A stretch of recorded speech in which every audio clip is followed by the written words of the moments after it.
Hello, this is Jacob again, and I'll be doing a reading of the Christmas classic, How the Grinch Stole Christmas by Dr. Seuss. Enjoy!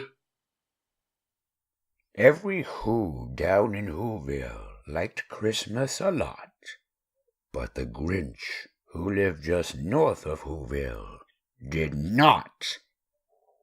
The Grinch hated Christmas, the whole Christmas season. Now, please, don't ask why. No one quite knows the reason.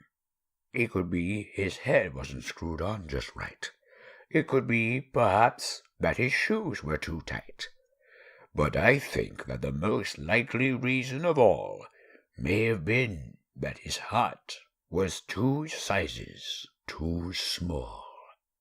Whatever the reason, his heart or his shoes, he stood there on Christmas Eve, hating the Whos, staring down from his cave with a sour, grinchy frown at the warm-lighted windows below in their town.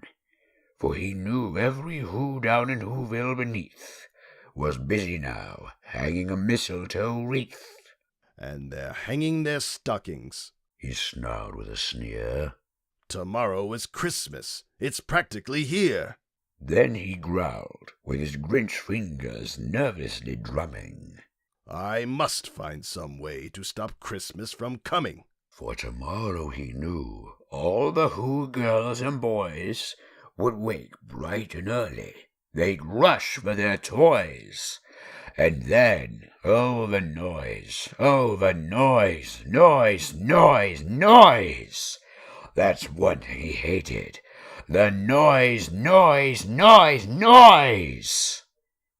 Then the Whos, young and old, would sit down to a feast. And they'd feast, and they'd feast, and they'd feast. They would feast on Who pudding and rare Who roast beast, which was something the Grinch couldn't stand in the least. And then they'd do something he liked least of all. Every Who down in Whoville, the tall and the small, would stand close together with Christmas bells ringing. They'd stand hand in hand, and the Whos would start singing. They'd sing, and they'd sing, and they'd sing. And the more the Grinch thought of this Who Christmas sing, the more the Grinch thought, I must stop this whole thing. Why, for 53 years I've put up with it now. I must stop this Christmas from coming. But how? Then he got an idea. An awful idea. The Grinch got a wonderful, awful idea. I know just what to do. The Grinch laughed in his throat, and he made a quick Santa Claus hat and a coat, and he chuckled and clucked. What a great Grinchy trick! With this coat and this hat, I'll look just like Saint Nick. All I need is a reindeer. The Grinch looked around. But since reindeer are scarce, there was none to be found. Did that stop the old Grinch? No. The Grinch simply said, If I can't find a reindeer, I'll make one instead. So he called his dog Max. Then he took some red thread, and he tied a big horn on the top of his head. Then he loaded some bags and some old empty sacks on a ramshackle sleigh, and he hitched up old Max. Then the Grinch said, Get up! And the sleigh started down toward the homes where the Whos lay a-snooze in their town. All their windows were dark. Quiet snow filled the air. All the Whos were dreaming sweet dreams without care. When he came to the first little house on the square, This is stop number 1, the old Grinchy Claus hissed, and he climbed to the roof, empty bags in his fist. Then he slid down the chimney, a rather tight pinch. But if Santa could do it, then so could the Grinch. He got stuck only once for a moment or two. Then he stuck his head out of the fireplace flue, where the little Who stockings all hung in a row. "These stockings," he grinned, "are the first things to go." Then he slithered and slunk, with a smile most unpleasant, around the whole room, and he took every present. Popguns and bicycles, roller skates, drums, checkerboards, tricycles, popcorn and plums, and he stuffed them in bags. Then the Grinch very nimbly stuffed all the bags, one by one, up the chimney. Then he slunk to the icebox. He took the Who's feast. He took the Who pudding. He took the roast beast. He cleaned out that icebox as quick as a flash. Why, that Grinch even took the last can of Who hash. Then he stuffed all the food up the chimney with glee. "And now," grinned the Grinch, "I will stuff up the tree." and the Grinch grabbed the tree, and he started to shove, when he heard a small sound like the coo of a dove. He turned around fast, and he saw a small Who, little Cindy Lou Who was not more than 2.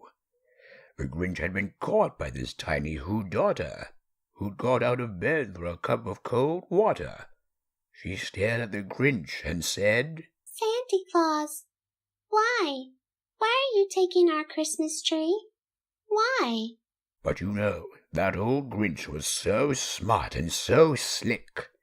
He thought up a lie, and he thought it up quick. "Why, my sweet little tot," the fake Santa Claus lied, "there's a light on this tree that won't light on one side. So I'm taking it home to my workshop, my dear. I'll fix it up there, then I'll bring it back here." And his fib fooled the child. Then he patted her head, and he got her a drink, and he sent her to bed. And when Cindy Lou Who went to bed with her cup, he went to the chimney and stuffed the tree up.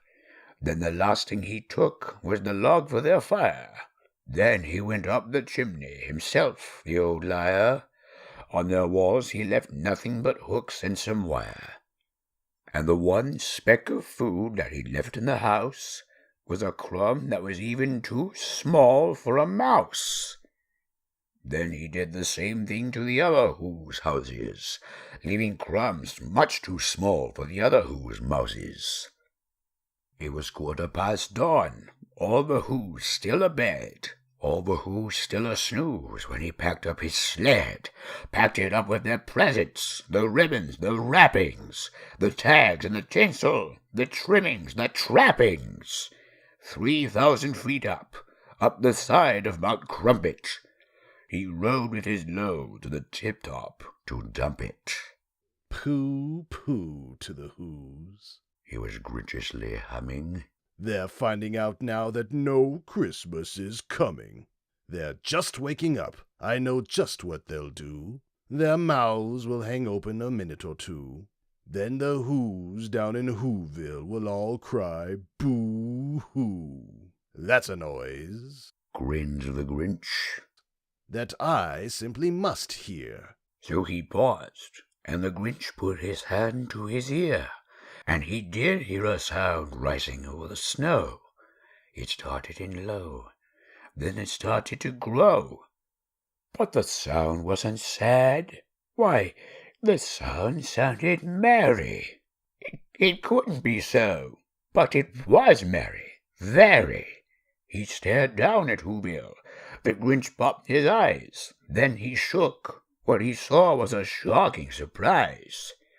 Every Who down in Whoville, the tall and the small, was singing, without any presents at all. He hadn't stopped Christmas from coming. It came, somehow or other. It came just the same. And the Grinch, with his Grinch feet ice cold in the snow, stood puzzling and puzzling. How could it be so? It came without ribbons. It came without tags. It came without packages, boxes, or bags. And he puzzled 3 hours, till his puzzler was sore. Then the Grinch thought of something he hadn't before. Maybe Christmas, he thought, doesn't come from a store. Maybe Christmas, perhaps, means a little bit more. And what happened then? Well, in Whoville they say that the Grinch's small heart grew 3 sizes that day. And the minute his heart didn't feel quite so tight, he whizzed with his load through the bright morning light, and he brought back the toys and the food for the feast. And he himself, the Grinch, carved the roast beast. So that was my reading of How the Grinch Stole Christmas. I hope you enjoyed it, and I'd like to thank Neighrator Pony for voicing the Grinch, and AnnalandriaTano22 for voicing Cindy Lou Who. Links to their channels will be in the description. Anyway, thanks for watching. If you liked the video, be sure to click the like button, and also don't forget to comment and subscribe. And I'll provide you with links to my Facebook and Twitter pages, as well as my Skype name in the description as well. And as always, this is Jacob, signing off.